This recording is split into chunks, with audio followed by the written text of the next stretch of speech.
আমাদের আজকের বিরোধী দলীয় চিফ হুইপ থেকে শুরু করে অনেকে আছেন এখানে যারা ইন্টারিম গভর্নমেন্টের সময়ও দায়িত্বে ছিলেন কয়েকজন। আমরা দুঃখজনকভাবে লক্ষ্য করেছি এবং এটি স্পষ্টতই সত্য যে আমাদের অনেক আহত এবং পঙ্গু আমাদের যোদ্ধারা, আমাদের ভাই বোনেরা শুধুমাত্র সঠিক চিকিৎসা না পাওয়ার কারণে তারা সুস্থ হয়ে উঠতে পারে। এর দায় অন্তর্বর্তী সরকারের সময়ে যারা স্বাস্থ্য মন্ত্রণালয়ের চিকিৎসার দায়িত্বে ছিলেন তাদেরকে নিতে হবে। আজকে আমাদের অনেক তরুণ বন্ধুরা বিপ্লবী কথাবার্তা বলেন, অথচ দীর্ঘ 18 মাস তারা কিন্তু সরকারের একেবারে অবিচ্ছেদ্য অংশ ছিল, পার্ট ছিল।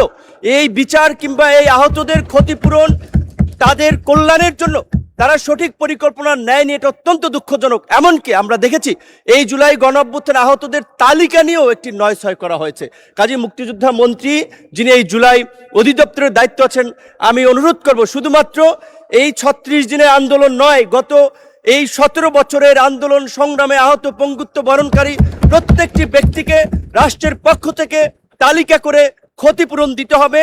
এবং আওয়ামী লীগের প্রশ্নে, বাংলাদেশের পররাষ্ট্রনীতির প্রশ্নে বাংলাদেশের সাথে ভারতের সম্পর্ক কি হবে, এই বিষয়ে সরকারি দল এবং বিরোধী দলের একটি নীতিগত সমঝোতা রাষ্ট্রের স্বার্থে প্রয়োজন। এই আহ্বান রেখে আমি আমার বক্তব্য শেষ করছি। আল্লাহ হাফেজ।